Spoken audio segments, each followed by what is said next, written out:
Ya, saudara, Anda masih bersama kami di Saling Silang Jak TV. Kita masih berdiskusi terkait dengan tantangan Anies Sandi menghadapi banjir Jakarta. Banjir yang sudah terjadi pada beberapa hari terakhir, pada hari Senin, hari Selasa, hari ini. Mungkin dampaknya sudah luar biasa untuk DKI Jakarta. Namun informasinya bahwa ini bukan puncak, karena puncaknya akan terjadi pada bulan Januari, akhir Desember, dan juga bulan Februari. Maka tentu ini akan menjadi pekerjaan rumah yang cukup besar, cukup luar biasa bagi Gubernur DKI Jakarta yang baru menjabat 2 bulan berjalan ini. Nah, sekarang kalau saya ke Pak Nelson. Pak Nelson, ini kan diprediksi akan besar nih Pak pada bulan Januari, kemudian Februari. Dengan apa yang sudah Anda lakukan sekarang, apakah ini menurut Anda cukup untuk dilakukan, untuk mengantisipasi apa yang terjadi bulan-bulan depan? Oke, terima kasih.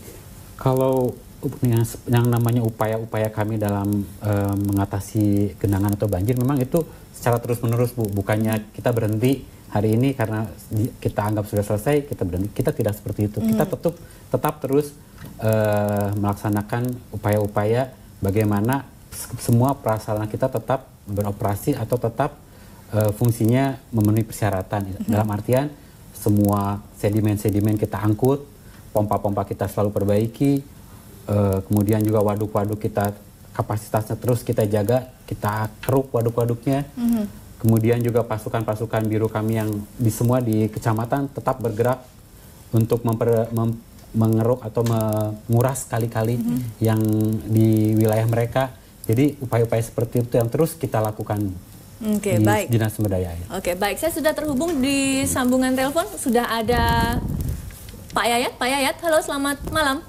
Selamat malam, Mbak Ratna. Halo Pak Yayat, tadi kami menunggu kehadiran Anda, tapi tampaknya Anda berhalangan untuk hadir bersama kami. Pak Yayat, kami berdiskusi terkait dengan tantangan Anies Sandi untuk menghadapi banjir. Kita tahu 2 hari terakhir sangat luar biasa banjirnya. Kalau Anda melihat banjir kemarin, apa sih Pak yang jadi PR-nya apa? Yang pertama begini, mengapa terjadi banjir dengan cukup besar? Artinya genangan lah, kalau banjir kita akan bedakan. Tapi yang paling fokus pada penanganan genangan yang cukup besar. Memang harus diakui, yang pertama kemarin itu karena curah hujan yang kategori ekstrim. Tapi pertanyaannya, mau kategori sedang, normal, maupun ekstrim, yang penting itu sistemnya. Sistem di daratnya, sistem penanggulangannya. Karena dalam konteks hujan, air melimpah besar itu sebetulnya hal biasa. Tapi yang menjadi pertanyaannya, bagaimana hal biasa itu tidak menjadi sesuatu yang luar biasa. Oke, Anda melihat sistem yang terjadi kemarin seperti apa? Nah, yang kemarin itu memang betul. Apa penyebabnya? Penyebab pertama, satu faktor adalah sistem drainasenya memang buruk sekali. Kalau tadi dipertanyakan, apakah LRT dan MRT menjadi salah satu sebab terjadinya potensi genangan yang besar? Justru disitulah pertanyaannya yang dulu sempat ditanyakan oleh Pak Anies, itu proyek ada AMDAL-nya tidak, misalnya kan? Nah, ketika ada AMDAL, itu kan harus diperhatikan pada aspek prakonstruksi, konstruksi, dan pasca konstruksi. Jadi pada konstruksi sekarang ini yang harus dipetakan dan dikejar oleh Kasudin Sumber Daya Air adalah apakah terjadi kerusakan pada sistem tata airnya, drainasenya. Oke, kalau tadi penjelasan dari Pak Nelson, ada beberapa pembangunan yang memang agak sedikit berhimpitan ya Pak ya, dengan saluran air yang ada di sekitarnya. Nah betul, itu sudah dinyatakan. Kalau tahu apa tindakannya, mengapa tidak ada eksekusi? Sebetulnya kalau sekarang yang harus dinyatakan oleh Pak Anies, Pak Sandi adalah menjelang 3 bulan terakhir ini adalah satu, menyiagakan pompa. Dikatakan ada 150 pompa di Jakarta. Dalam kondisi on tidak? Dalam kondisi baik atau tidak? Kalau semuanya terpantau baik, maka otomatis kesiagaannya akan lebih tinggi lagi. Kejadian di Duku Atas kan menunjukkan ada persoalan dengan panelnya, ada persoalan dengan personalnya.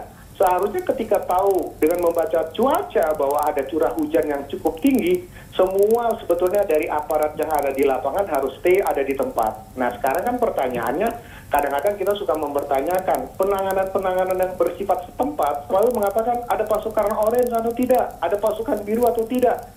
Pertanyaannya bukan pada terletak ada pasukan atau tidak, tapi melakukan pengecekan secara optimal pada wilayah-wilayah yang dianggap punya potensi bencana, tetapi sudah ada pencegahan sejak awal. Informasinya yang di Dukuh Atas itu ada 6 pompa, namun hanya ada 2 pompa yang beroperasi, 4 pompanya rusak.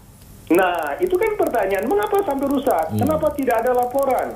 Mengapa kinerja bisa turun? Kita ketahui kan sekarang ini insentifnya cukup tinggi. Apakah ada pengurangan insentif dengan tunjangan kinerja daerah? Seharusnya kalau dengan insentif yang sudah cukup tinggi nggak boleh kendor itu. Dan gubernur sudah mengatakan akan bukan memecat, ya akan menindak. Sekarang kita tunggu gubernur melakukan tindakan. Apakah tidak ada tindakan yang dalam waktu pendek ini, misalnya melakukan evaluasi terhadap kinerja para pelaksana yang ada. Kalau tidak ada tindakan, saya kira orang tidak tergerak. Atau jangan-jangan mungkin sekarang persoalannya di pengawasan lagi, Pak Yayat. Ya. Persoalannya jangan-jangan di pengawasan. Mungkin pengawasannya sekarang tidak sekencang dulu gitu. Kalau dulu orang mungkin... Betul. Sekarang dulu kalau orang terkait dengan TKD ada namanya pengawasan berhierarki. Di bawah, di atas, diawasi oleh di atas dia. Jadi berjenjang. Pertanyaannya sekarang apakah dengan perubahan gaya kepemimpinan sistem pengawasan berjenjang itu dilakukan atau tidak? Dan orang sekarang tidak pernah takut kok kalau misalnya tidak melakukan sesuatu, tidak ada suatu teguran yang keras. Kita sekali lagi saya mengatakan untuk yang hal-hal yang sangat strategis dan punya potensi bencana itu nggak boleh main-main. Keras, tegas. Artinya santun tegas juga boleh, tapi yang penting tegas untuk mengingatkan ada persoalan dengan tata drainase kita. Artinya apa? Ke depan dengan buruknya sistem tata air yang ada sekarang itu, potensi genangan tetap ada tinggi. Oke, baik Pak Yayat, saya potong dulu penjelasan Anda. Saya minta Anda tetap bergabung bersama kami di segmen selanjutnya. Tetap bersama kami ya Pak ya, di Saling Silang Jak TV. Baik, sama-sama. Terima kasih.